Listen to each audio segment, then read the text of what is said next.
Good morning students, lecture number 110 sexual reproduction in flowering plants आप पढ़ रहे हैं, पुष्पीय पादपों में लैंगिक जनन। और इसमें देखिए अब तक आपने फर्टिलाइजेशन का प्रोसेस कंप्लीट कर लिया है। निषेचन, निषेचन के ठीक बाद वहां बनने वाले एंडोस्पर्म या भ्रूणपोष के बनने की प्रक्रिया और उसके प्रकार, ये भी सब आप पढ़ चुके हैं। आज इस लेक्चर में हम बात करेंगे एम्ब्रियोजेनेसिस, भ्रूणोद्भव। एम्ब्रियोजेनेसिस, और ये जो एम्ब्रियोजेनेसिस का प्रोसेस है इसको आप बोलते हैं भ्रूणोद्भव, भ्रूण निर्माण प्रक्रिया। एम्ब्रियोजेनी भी एग्जैक्टली इसको लिखा जाता है, ठीक है। एम्ब्रियोजेनी आपको लिखा हुआ मिल सकता है, एम्ब्रियोजेनी, ठीक है। तो देखो एम्ब्रियोजेनेसिस का प्रोसेस क्या है। आप ये कहते हैं जैसे ही फर्टिलाइजेशन या निषेचन की प्रक्रिया संपन्न हो जाती है तो फर्टिलाइजेशन या निषेचन के बाद जो जाइगोट बनता है, तो इस तरीके से ये ओव्यूल है, बीजांड। आप जानते हैं बीजांड मेगास्पोरेंजियम के रूप में एक्ट करता है, और इस ओव्यूल या बीजांड में फर्टिलाइजेशन के बाद, निषेचन के बाद बच्चों ये स्थिति होती है, यहाँ माइक्रोपाइलर एंड की तरफ विकसित होता है जाइगोट, जो 2n स्ट्रक्चर है। ये आप कहेंगे जाइगोट, जो 2n स्ट्रक्चर है, और ये आप कहेंगे प्राइमरी एंडोस्पर्म न्यूक्लियस, प्राथमिक भ्रूणपोष केंद्रक, प्राथमिक भ्रूणपोष केंद्रक। और ये जो प्राथमिक भ्रूणपोष केंद्रक है ये होता है 3n ट्रिप्लॉइड। देखिए जो जाइगोट या युग्मनज है, इस युग्मनज से परिवर्तित होगा भ्रूण, जाइगोट से युग्मनज से परिवर्तित होगा भ्रूण, एम्ब्रियो। और एम्ब्रियो के बनने की या परिवर्धन की ये जो प्रक्रिया है इसी को हम पढ़ रहे हैं किसमें, एम्ब्रियोजेनी में। और जो प्राथमिक भ्रूणपोष केंद्रक है ये आप कहेंगे बच्चों डेवलप हो जाता है एंडोस्पर्म, भ्रूणपोष, ठीक है। एंडोस्पर्म डेवलपिंग एम्ब्रियो को न्यूट्रिशन प्रोवाइड करेगा, एंडोस्पर्म या भ्रूणपोष परिवर्धित होते हुए भ्रूण को पोषण प्रदान करेगा। आपने ये पहले पढ़ लिया है कि आवृतबीजी पादपों में जो एंडोस्पर्म या भ्रूणपोष है उसका निर्माण भ्रूण निर्माण से पहले ही प्रारंभ हो जाता है। इवन एनसीईआरटी एक स्टेटमेंट लिखती है कि जो अधिकतर जाइगोट या युग्मनज हैं वो डिवाइड होना तब शुरू करते हैं जब काफी सारा या एक निश्चित मात्रा किसकी विकसित हो जाती है, एंडोस्पर्म की विकसित हो जाती है। तो इस तरीके से हमें ये डिटेल में पढ़ना है। तो देखो सबसे पहली बात तो आपको ये क्लियर होनी चाहिए कि इसका डेवलपमेंटल प्रोसेस एम्ब्रियो का किस तरफ शुरू हुआ। तो आप कहेंगे माइक्रोपाइलर एंड, बीजांड द्वारीय छोर की ओर, बीजांड द्वारीय छोर की ओर क्या किसका डेवलपमेंट शुरू होता है, एम्ब्रियो का डेवलपमेंट शुरू होता है। उसके बाद आप कहेंगे अधिकतर युग्मनज, मोस्ट ऑफ जाइगोट्स, अधिकतर युग्मनज जो द्विगुणित संरचनाएं हैं, ये अधिकतर युग्मनज किसके बाद परिवर्तित होना शुरू होते हैं। तो आप कहेंगे अधिकतर युग्मनज भ्रूणपोष के आंशिक परिवर्धन के बाद, मतलब कुछ ना कुछ डेवलप हुआ है, आंशिक परिवर्धन के बाद विभाजन प्रारंभ करते हैं, विभाजन प्रारंभ करते हैं, विभाजन प्रारंभ करते हैं, ठीक है। तो ये जो प्रक्रिया है ये बाद में इसलिए प्रारंभ होती है जिससे इस डेवलपिंग एम्ब्रियो को परिवर्तित होते हुए भ्रूण को पोषण दिया जा सके। इसका कारण ये है परिवर्धित होते भ्रूण को, परिवर्धित होते हुए भ्रूण को, आप नोट करते रहें मेरे साथ साथ, भ्रूण को पोषण प्रदान किया जा सके या पोषण प्रदान किया जाना सुनिश्चित किया जा सके। तो पोषण की जो सुनिश्चितता है उसके कारण आप ये कह सकते हैं इस जाइगोट का जो डेवलपमेंट एम्ब्रियो में है वो इस प्राइमरी एंडोस्पर्म न्यूक्लियस का डेवलपमेंट एंडोस्पर्म में जो होता है इसके बाद होता है। ये बाद में होगा, ये पहले होने लगेगा। क्लियर? अब देखो डेवलपमेंटल जो प्रोसेस है उसमें क्या होगा। ये बच्चों एक सेल जाइगोट है, 2n होता है। देखिए यहां बहुत सारे रेफरेंसेज हम कनेक्ट करेंगे। फिजियोलॉजी में आपने ग्रोथ का टाइप भी पढ़ा है। एम्ब्रियोजेनेसिस या एम्ब्रियो डेवलपमेंट जो भ्रूणोद्भव की प्रक्रिया, उसमें कौन सा टाइप का ग्रोथ या किस प्रकार की वृद्धि उसमें निरंतर बनी रहती है, ये आपने पढ़ा है। पहले ज्यामितीय वृद्धि होती है, उसके बाद अंकगणितीय वृद्धि होती है। तो ये जो जाइगोट है सिंगल सेल, इसमें सबसे पहला डिवीजन ट्रांसवर्स होता है। ट्रांसवर्स डिवीजन आप कहेंगे अनुप्रस्थ विभाजन। और इस अनुप्रस्थ विभाजन के बाद ये जो जाइगोट है ये बच्चों 2 कोशिकाओं में विभक्त हो गया है। और ये जो 2 सेल हैं इसको आप बोलते हैं सेल ऑफ एपिकल और इसको आप बोलते हैं सेल ऑफ बेसल। ठीक है? आधारी कोशिका, आधारी कोशिका, और ये है बच्चों शीर्ष कोशिका। ठीक है? Cell of apical end cell of basal. अब देखिए जो प्रोफेसर पंचानन माहेश्वरी हैं उन्होंने इन कोशिकाओं के भ्रूण में परिवर्धन के योगदान के आधार पर भ्रूण परिवर्धन के प्रकार स्पष्ट किए। आपको उन पे नहीं जाना है, आपको सिर्फ ये डिटेल ये पता होनी चाहिए कि यहां हम जो पढ़ने जा रहे हैं वो क्या है। सेल ऑफ एपिकल भ्रूण परिवर्धन में सम्मिलित होती है, जबकि जो सेल ऑफ बेसल है, जो बच्चों सीबी है सेल ऑफ बेसल, ये सेल ऑफ बेसल या आधारी कोशिका केवल निलंबक का निर्माण करती है। निलंबक का निर्माण करती है। सस्पेंसर या निलंबक जो है उसका निर्माण यहां होता है। ठीक है? तो अब देखो जो ट्रांसवर्स डिवीजन का प्रोसेस है, अनुप्रस्थ विभाजन की जो प्रक्रिया है, ये ट्रांसवर्स डिवीजन का प्रोसेस या अनुप्रस्थ विभाजन की जो प्रक्रिया है ये सेल ऑफ एपिकल और सेल ऑफ बेसल बना देती है। तो आगे देखिए सेल ऑफ एपिकल में फिर से डिवीजन होगा। तो देखिए ये तो रहा सेल ऑफ बेसल सीबी, और ये जो सेल ऑफ एपिकल है इसमें स्टूडेंट्स फिर से डिवीजन हुआ। तो ये जो सेल ऑफ एपिकल है ये 2 सेल्ड स्टेज में आ गई है, अर्थात भ्रूण परिवर्धन की प्रक्रिया प्रारंभ हो गई है और ये द्विकोशिकीय अवस्था है। अब यहां जो विभाजन हुआ है ये विभाजन कैसा है? लॉन्गिट्यूडिनल। ठीक है? अनुदैर्घ्य विभाजन आप कहेंगे ये यहां हो गया है, लंबवत विभाजन एक हुआ। उसके बाद देखिए यहां से परिवर्धन की प्रक्रिया प्रारंभ हो रही है, और जो परिवर्धन की प्रक्रिया है इसमें आपको ये देखने को मिलेगा कि ये जो कोशिकाएं हैं ये अब एक टेट्राड या चतुष्क को रिप्रेजेंट करती हैं, और इधर जो सेल ऑफ बेसल थी वो भी एक सस्पेंसर बना लेती है, एक सस्पेंसर का फॉर्मेशन उसमें भी हो जाता है। ठीक है? तो ये बना। उसके बाद आप देखिए ये लीजिए, ये 4 से 8 सेल स्टेज आ गया स्टूडेंट्स। ये 8 कोशिकाएं बन गई हैं। ये भ्रूण अष्टक आप कह सकते हैं रिप्रेजेंट हो रहा है, और समान प्रकार से वो जो सस्पेंसर है उस सस्पेंसर की कोशिकाओं की संख्या लगातार बढ़ती जा रही है। आप कहेंगे 8 से 10 कोशिकाएं अधिकतम इसमें निर्मित होती हैं या बनती हैं। ठीक है?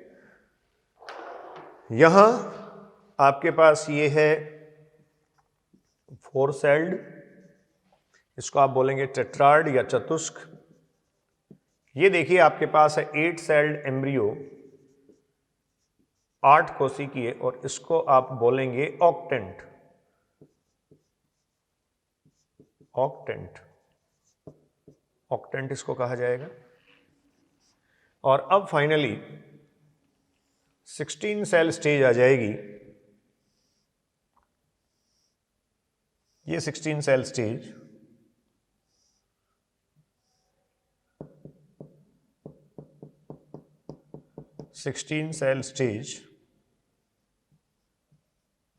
ये स्टूडेंट्स आ जाती है। और ये जो 16 कोशी की अवस्था का भ्रूण है, इसको ग्लोबुलर एम्ब्रियो कहा जाता है। इसको एग्जैक्टली क्या कहा जा रहा है? Globular embryo. इसको आप कह सकते हैं ये ग्लोबुलर एम्ब्रियो है। तो ये देखो, ये तो है सस्पेंसर या निलंबक, सस्पेंसर, और इसको हम कह रहे हैं निलंबक। सस्पेंसर या निलंबक का कार्य क्या है? इस माइक्रोपाइलर एंड की तरफ ये डेवलपमेंटल प्रोसेस शुरू हो रहा है। तो देखो, ये सस्पेंसर और निलंबक क्या करता है, ये ऊपर जो एंडोस्पर्म डेवलप होगा, इस एम्ब्रियो को उस एंडोस्पर्म में धकेलता है, जिससे वो आसानी से न्यूट्रिशन या पोषण ले सके।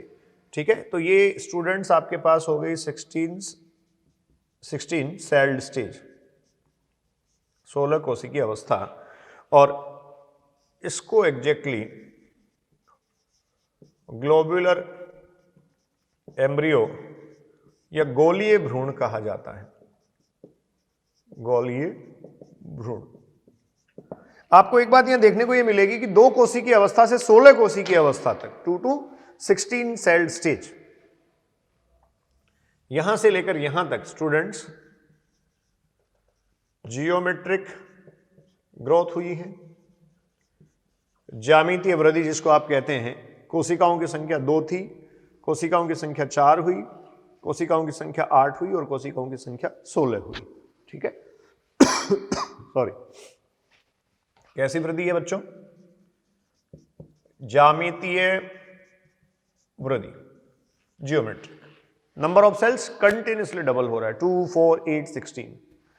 इसके अलावा 2 से 16 कोशी की अवस्था तक का जो परिवर्धन है, ये प्राक भ्रूण परिवर्धन कहा जाता है। प्राक भ्रूण परिवर्धन, प्रो एम्ब्रियो डेवलपमेंट। 2 से 16 कोशी की अवस्था तक 2 से 16 कोशी की अवस्था तक का परिवर्धन या डेवलपमेंट प्राक भ्रूण परिवर्धन कहा जाता है। एक और इंपॉर्टेंट पॉइंट आप ध्यान रखें, यहां तक का जो परिवर्धन है, गोलीय भ्रूण तक या गोलीय भ्रूण बनने तक एक बीजपत्री व द्विबीजपत्री दोनों में, एक बीजपत्री व द्विबीजपत्री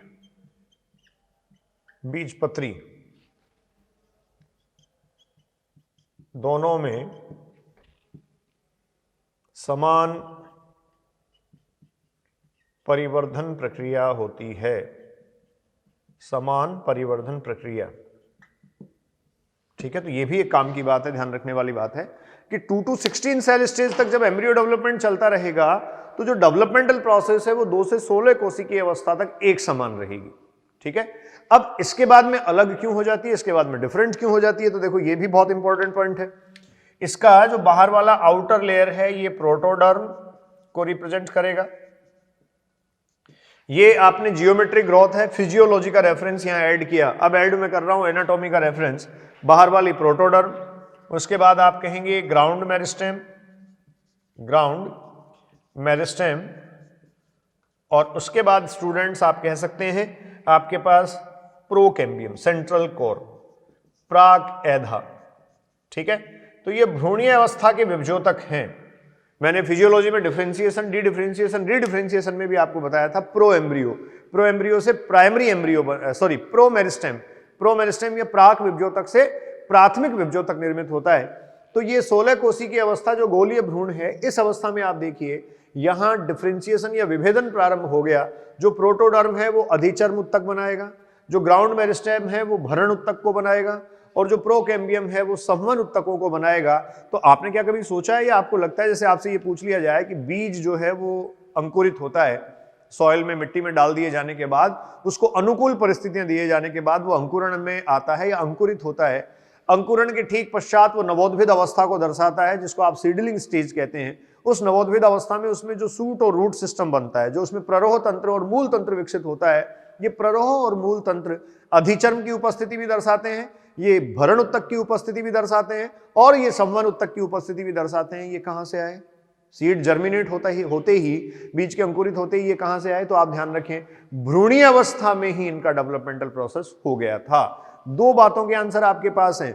एक तो प्लांट में, एंजियोस्पर्मिक प्लांट में आवृत बीजी पादपों में बीजांकुरण के ठीक बाद ही ये जो संरचनाएं निर्मित होती हैं, इनमें शारीरिकीय विभेदन कहां से हुआ, अधिचर्म कहां से आया, भरण उत्तक कैसे बना, संवहन उत्तक कैसे बना, तो इसका विभेदन या इसका डिफरेंशिएशन कौन सी अवस्था में हो गया था? 16 कोशी की अवस्था में, जिसको कौन सा भ्रूण कह रहे हैं? गोलीय भ्रूण।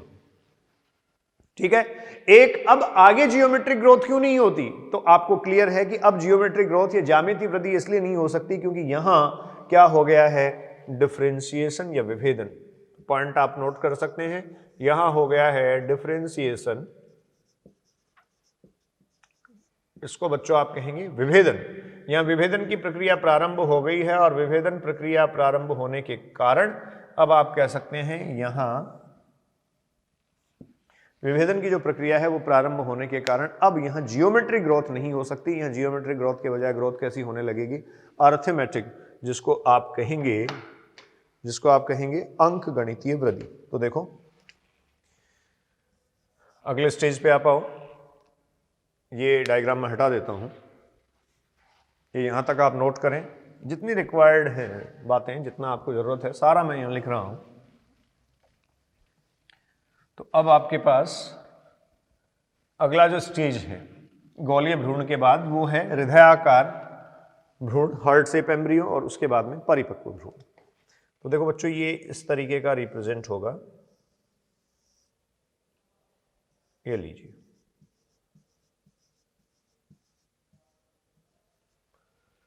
ये सस्पेंसर जो अब रिड्यूस होने लगेगा बेसिकली, ये आप कहेंगे कोटाइलिडॉन्स, इनको आप बीज पत्र कह देंगे।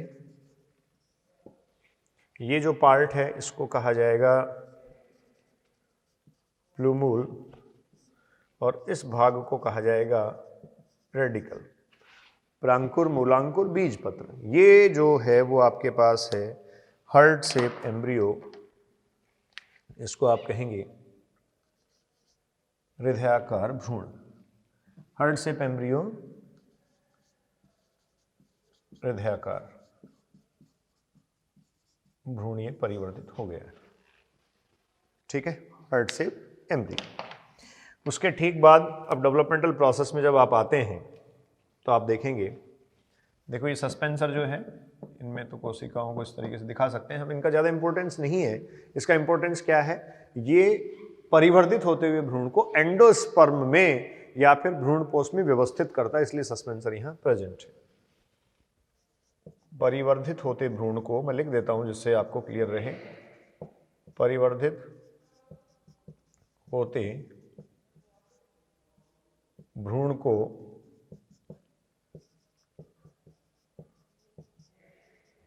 भ्रूणपोष में व्यवस्थित रखता है।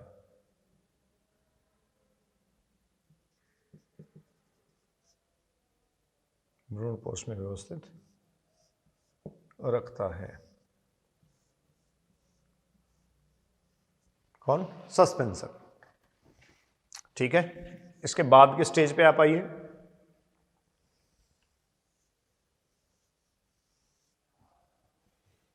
ये देखिए,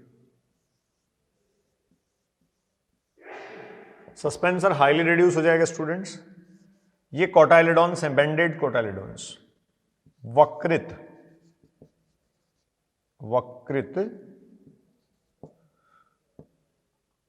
कोटाइलिडॉन्स बीज पत्र। ठीक है, ये पोर्शन वही प्रांकुर या प्लूमूल को शो करेगा, ये रेडिकल या मूलांकुर को शो करेगा, और ये आप फाइनली फिर कह सकते हैं ये क्या है? सस्पेंसर जो रिड्यूस हो गया है। तो ये जो अवस्था आपके पास है ये होगी मैच्योर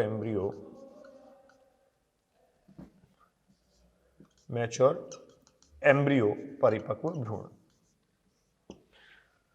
तो देखो स्टूडेंट्स, ये स्टेजेस हैं। ए जिसमें जाइगोट एक सिंगल सेल था, डिवीजन हुआ, ट्रांसवर्स डिवीजन। बी, दो कोशिका की अवस्था प्राप्त हुई, एक अनुप्रस्थ स्थिति वाली कोशिका थी, एक आप कह रहे हैं कैसा सेल था, अनुप्रस्थ स्थिति वाला डिवीजन था, सॉरी। एक सेल ऑफ एपिकल, दूसरा सेल ऑफ बेसल, मैंने डिटेल लिख दी है। फिर द्विकोशिकीय अवस्था आई जिसमें सेल ऑफ एपिकल में डिवीजन प्रारंभ हो गए, और जो सेल ऑफ एपिकल है इसमें जो डिवीजन प्रारंभ हुए उसमें देखिए पहला डिवीजन अब इसका कैसा होता है, लॉन्गिट्यूडिनल। ठीक है, दो कोशिकीय अवस्था आई, ये डायग्राम सी कह सकते हैं। चार कोशिकीय अवस्था डी, 8 कोशिकीय अवस्था ई, 16 कोशिकीय अवस्था एफ, गोलीय भ्रूण है, हृदयाकार जी और मैच्योर एच। ये पूरा सीक्वेंस एक है जिसमें आप भ्रूणोद्भव या भ्रूण परिवर्धन की प्रक्रिया को स्पष्ट कर सकते हैं। ठीक है, तो ये भ्रूण परिवर्धन की प्रक्रिया जो है वो एंजियोस्पर्मिक प्लांट्स में कंप्लीट होती है। एंजियोस्पर्मिक प्लांट्स में भ्रूण परिवर्धन की प्रक्रिया इस प्रकार से संपन्न हो जाती है। ठीक है, देखो जो भ्रूण है ये आगे जाकर किसको निर्मित करेगा, तो आप कहेंगे जो एम्ब्रियो है ये एम्ब्रियो रिप्रेजेंट करेगा सीड, एम्ब्रियो सीड को रिप्रेजेंट करेगा, और सीड जो है वो नेक्स्ट जनरेशन, सीड जो है वो बनाता है next generation. Seed next generation को बनाता है, सीड नेक्स्ट जनरेशन को आप ये कह सकते हैं स्टूडेंट्स स्टैब्लिश करता है, अगली जनरेशन को स्टैब्लिश करता है। क्लियर? तो एम्ब्रियोजेनेसिस या भ्रूणोद्भव, आप ये कह रहे हैं युग्मनज का भ्रूण में परिवर्धन भ्रूणोद्भव कहलाता है, भ्रूण परिवर्धन की प्रक्रिया कहलाती है। और ये जायगोट तथा युग्मनज सक्सेसिवली डिवाइड होते हुए लगातार निरंतर विभाजन करते हुए ये मुख्य अवस्थाएं दर्शाता है। 2 से 16 कोशिकीय की अवस्था जिसको प्राक भ्रूण या प्रोएम्ब्रियो हम कह रहे हैं, 16 कोशिकीय की अवस्था जो प्राक भ्रूण अवस्था का अंतिम पड़ाव है, गोलीय भ्रूण, और उसके बाद में आप कहेंगे हृदयाकार भ्रूण, और उसके बाद आप कहेंगे मैच्योर एम्ब्रियो, परिपक्व भ्रूण। तो ये भ्रूण परिवर्धन की प्रक्रिया कंप्लीट होती है। ठीक है, अब इसके बाद में स्टूडेंट्स हम ये डाइकोटाइलेडोनस में डेवलपमेंट आप देख रहे हैं, आप कह रहे हैं मोनोकोट तक तो सिमिलर है, मोनोकोट में यहां तक तो सिमिलर है, मोनोकोट और डाइकोट में यहां तक सिमिलर है। तो ये फाइनली जो एम्ब्रियो आपके पास आया जिसमें 2 कोटाइलेडोन्स आपको दिखाई दे रहे हैं, 2 कोटाइलेडोन्स, तो ये क्या है, आप कहेंगे mature dicot embryo, mature dicot embryo. ये द्विबीजपत्री भ्रूण को स्पष्ट करता है। ठीक है, अब एक बीजपत्री भ्रूण की स्थिति क्या होगी? हाँ जी स्टूडेंट्स, तो देखिए अब हम बात कर लेते हैं मोनोकोट एम्ब्रियो, मोनोकोट एम्ब्रियो, एक बीजपत्री भ्रूण, एक बीजपत्री भ्रूण। इससे रिलेटेड क्वेश्चंस भी एग्जाम में स्टूडेंट्स पूछे गए। ठीक है, तो मोनोकोट एम्ब्रियो और एक बीजपत्री भ्रूण जो है उसमें देखिए स्ट्रक्चरल रेफरेंस अगर हम देखें, स्ट्रक्चर के पॉइंट ऑफ व्यू से अगर आप देखेंगे इसमें तो कुछ इस तरीके से दिखाई देगा। ये एम्ब्रियोनल एक्सिस जिसको एपीब्लास्ट, रेड्यूस्ड कोटाइलेडोन या हासित बीजपत्र आप कहते हैं, एम्ब्रियोनल एक्सिस का ये पार्ट जो मैंने एक तरफ एक प्रवर्ध के रूप में आपको यहां दिखाया है।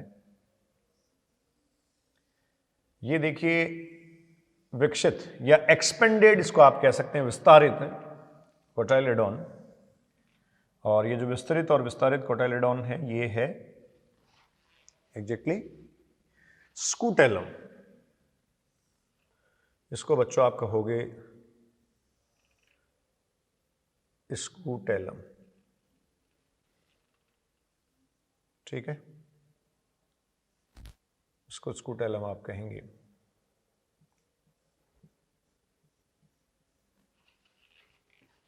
तो देखिए ये एपीब्लास्ट एम्ब्रियोनल एक्सिस भ्रूणीय अक्ष।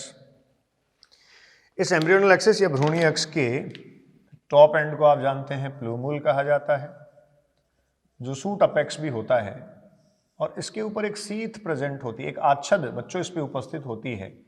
ये जो आच्छद होती है, इस आच्छद को आप कहते हैं कॉलियोप्टाइल प्रांकुरचोल। ठीक है, कॉलियोप्टाइल या फिर क्या कहा जाएगा इसको, प्रांकुरचोल इसको कह दिया जाएगा। उसके बाद यहां नीचे आप ये कह सकते हैं, इसमें जो रूट सिस्टम है उस रूट सिस्टम को ये कवर करने वाला radical, root system radical sorry इसका लास्ट एंड, और ये जो होगा वो होगा रूट कैप मूल गोप। और यहाँ ये जो सीथ है रेड से जो मैंने आच्छद बनाई है, जैसे वहां आप कोलियोप्टाइल कह रहे थे, तो यहां इस आच्छद को कोलियोराइजा स्टूडेंट्स कहा जाता है। ये कोलियोराइजा है। ये एक्सपेंडेड या विस्तृत कोटाइलेडॉन बीजपत्र कोटाइलेडॉन, और इसको बोलते हैं बच्चों स्कूटेलम। इसको क्या कहा जाता है, स्कूटेलम। ठीक है, इसको स्कूटेलम कह दिया जाता है। ये रिड्यूस्ड कोटाइलेडॉन है, हासित बीजपत्र, और इसको कहा जाता है एपीब्लास्ट। ठीक है, तो ये मोनोकोटाइलेडोनस एम्ब्रियो है स्टूडेंट्स। इस मोनोकोटाइलेडोनस एम्ब्रियो को आप इस तरीके से ऑब्जर्व कर सकते हैं, देख सकते हैं। हासित बीजपत्र, ये रिड्यूस्ड पार्ट जो है वो एपीब्लास्ट कह दिया जाएगा, और जो डेवलप्ड पार्ट है वो स्कूटेलम कंसिडर किया जाएगा। क्लियर? तो एक बीजपत्री भ्रूण में ये आपको एक ही कोटाइलेडोन या बीजपत्र मिलेगा। ये एग्जाम में कई बार पूछा गया, स्कूटेलम तो आपको क्लियर ये रखना है। ठीक है, तो मोनोकोटाइलेडोनस एम्ब्रियो आपने क्लियर किया।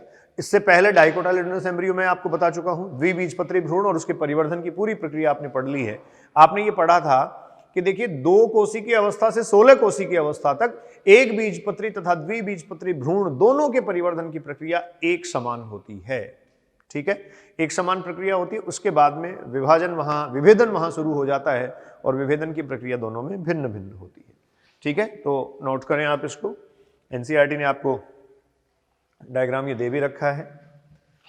अब इसके बाद मैं आ रहा हूं सीड। आपको सेपरेटली इसमें पढ़ना है सीड या बीज। तो देखिए सीड का क्या इंपॉर्टेंस है, बीज क्या है, किस किस प्रकार के हो सकते हैं, इसकी थोड़ी सी डिटेल हम यहाँ डिस्कस कर लेते हैं। तो देखो बच्चों, अगला टॉपिक आपका है इसमें सीड, बीज।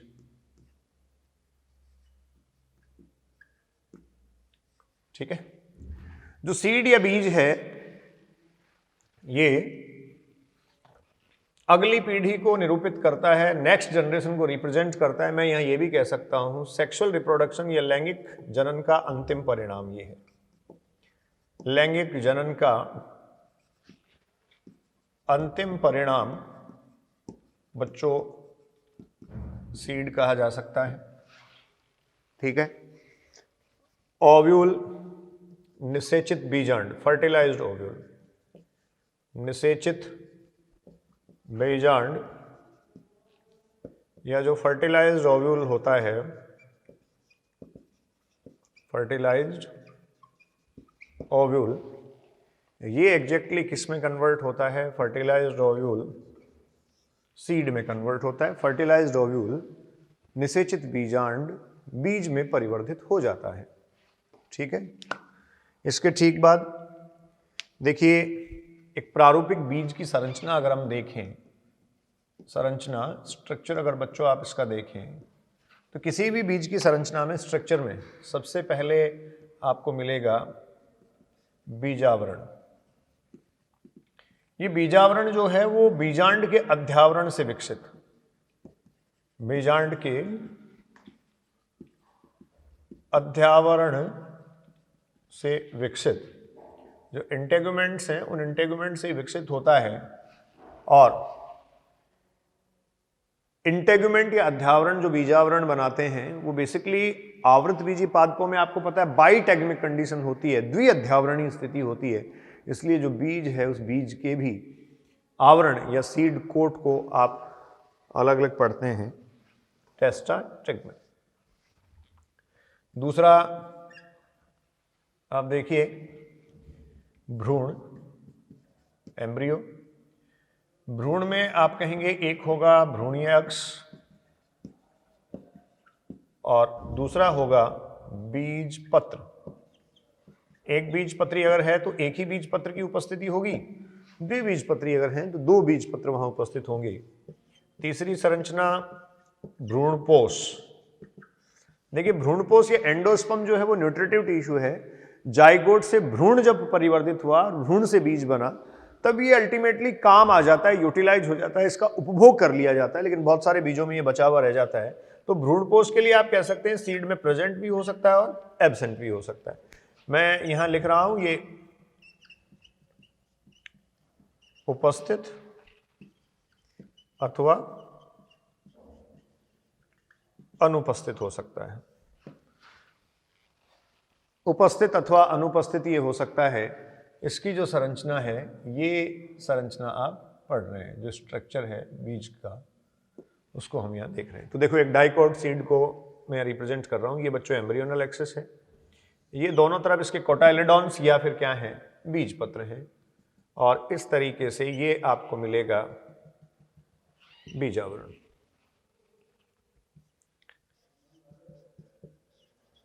बीजावरण, सीड कोट, ये सीड कोट है। ये देखिए हाइपोकोटाइल,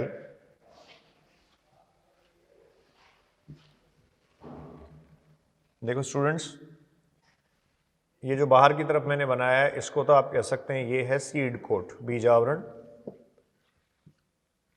ये भ्रूणीय अक्ष है, एम्ब्रियोनल एक्सिस। भ्रूणीय अक्ष का कोटाइलेडॉन्स या बीज पत्रों के नीचे वाला भाग हाइपोकोटाइल कहा जाता है, हाइपोकोटाइल, और बीज पत्र के ऊपर वाला भाग इसका जो है उसको कहा जाता है, लाइट इंटरप्शन है,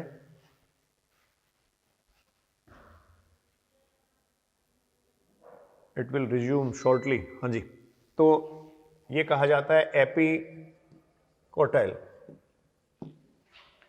ये कहा जाएगा एपिकोटाइल। ठीक है, ये जो एंड है इसको स्टूडेंट्स आप कहते हैं प्लूमूल या प्रांकुर, और ये जो एंड है इसको आप कहते हैं रेडिकल या मूलांकुर। यहां इस पर एक स्पेसिफिक डॉट लाइक स्ट्रक्चर होता है और एक स्क्वायर मार्क होता है, चिन्हक। ये जो चिन्हक है ये होता है हाइलम, और ये जो मार्क होता है, देखो जो डॉट होता है, ये होता है माइक्रोपाइलर पोर, माइक्रोपाइलर पोर। ठीक है, ये बीज की संरचना सामान्य आप कह सकते हैं, और ये जो है वो है कोटाइलेडॉन्स या बीज पत्र। कोटाइलेडॉन्स ये हैं स्टूडेंट्स बीज पत्र। अब देखिए एंडोस्पर्म पे आइए, आप भ्रूणपोष पे आइए। जो भ्रूणपोष है उसके लिए आपने ये कहा कि उपस्थित हो सकता है या अनुपस्थित हो सकता है, तो आप ये कहेंगे भ्रूणपोष की उपस्थिति व अनुपस्थिति के आधार पर। जब बीज परिवर्तित हो रहा था तब एग्जैक्टली आप ये कह रहे हैं भ्रूणपोष तो प्रयुक्त हो जाता है।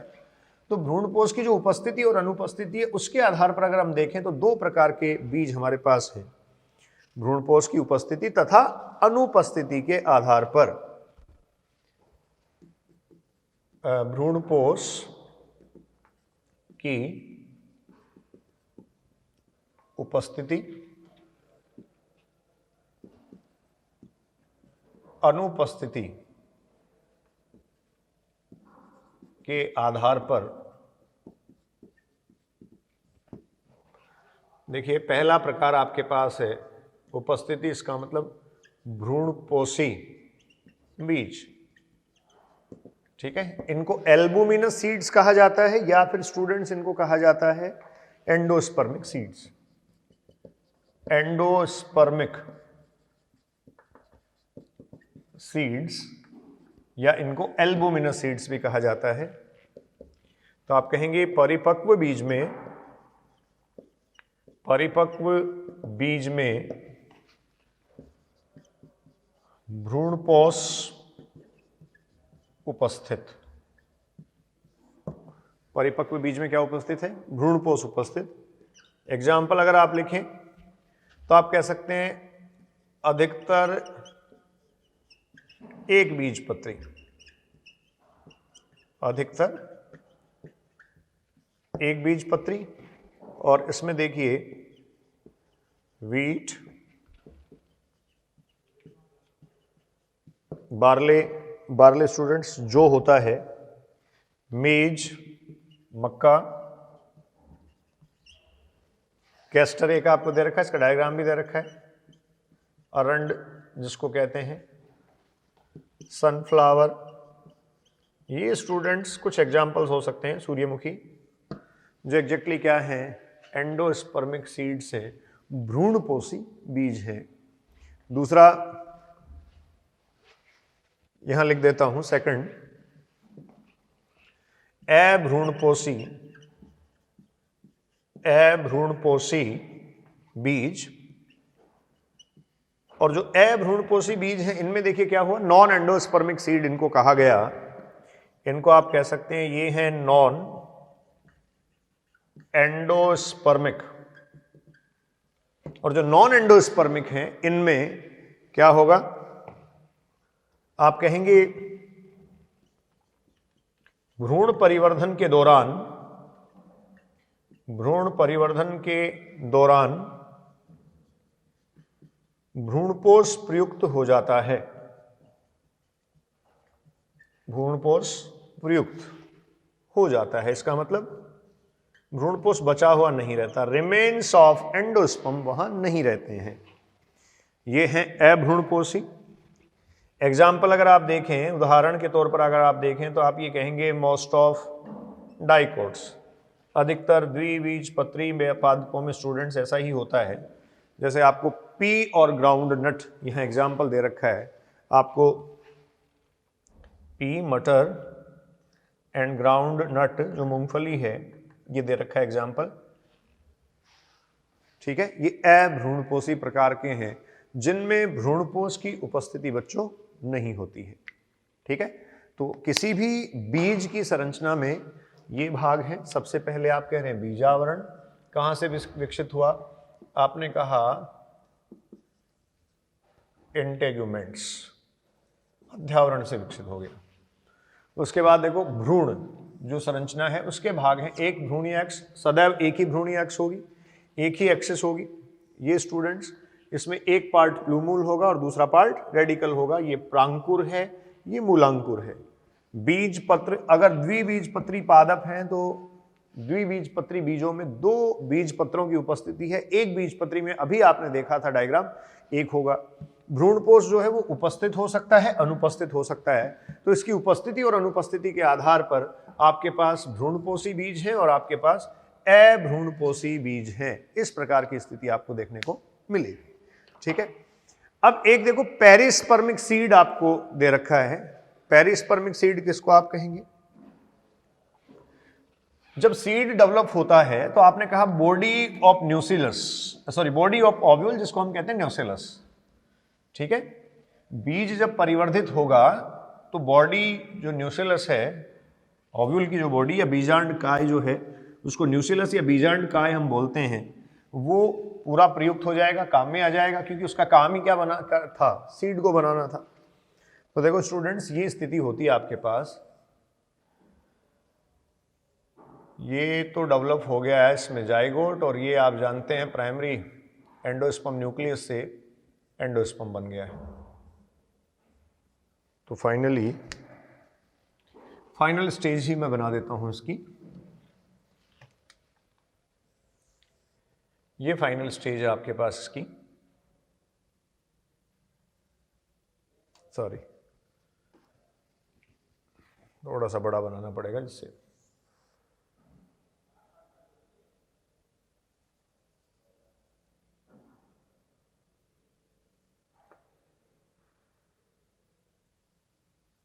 ये एम्ब्रियो है, ठीक है। और इस एम्ब्रियो के जो कटाइलेडॉन्स हैं, ये कटाइलेडॉन्स देखिए ये बेंडेड है। ये आप जानते हैं प्लूमल पार्ट है और रेडिकल पार्ट है। ये धसा हुआ रहता है एंडोस्पर्म में, ठीक। इसके चारों तरफ ये देखो इसको आवृत किए हुए होते हैं सॉरी अध्यावरण। ये बच्चों इंटेगुमेंट या अध्यावरण।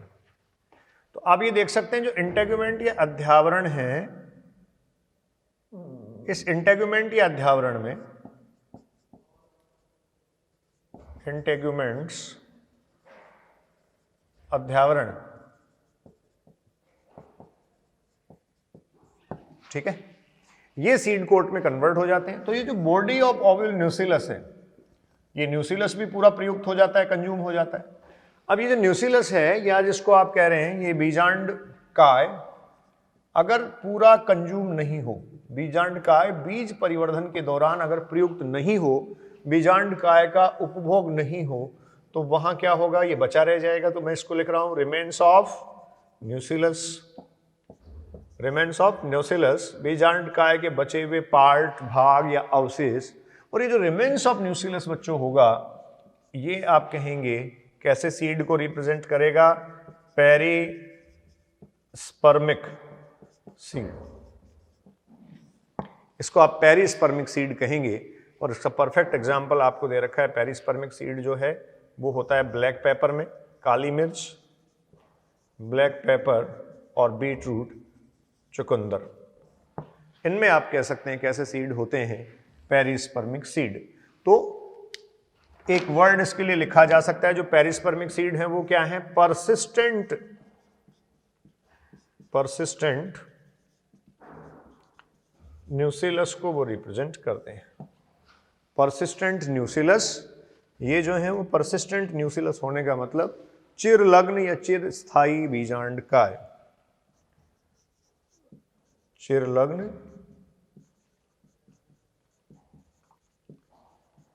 बीजांड काय, ठीक है, चिरलग्न या चिरस्थाई बीजांड काय ये कहे जाते हैं।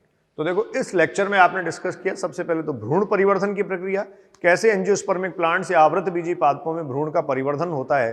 एक बीजपत्री व द्विबीजपत्री में 16 कोशी की अवस्था, गोलीय भ्रूण अवस्था तक समान परिवर्धन होता है और उसके बाद में विभेदन होने के कारण परिवर्धन की प्रक्रिया भिन्न भिन्न हो जाती है।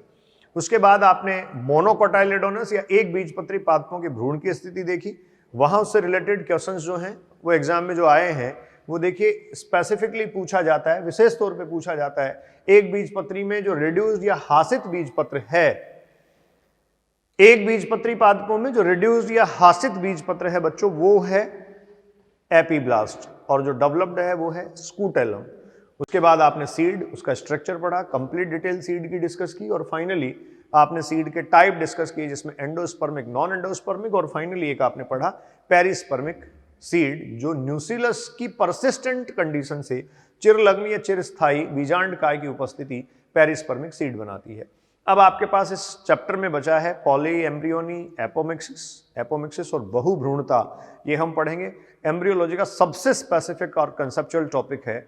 इसके अलावा आपको फ्रूट फॉर्मेशन, जिसमें ट्रू फ्रूट और फॉल्स फ्रूट फॉर्मेशन का भी एक ब्रीफिंग इसमें देखने को मिलेगी। नेक्स्ट लेक्चर 111 में हम बात कर पाएंगे। Enjoy the embryology, thank you.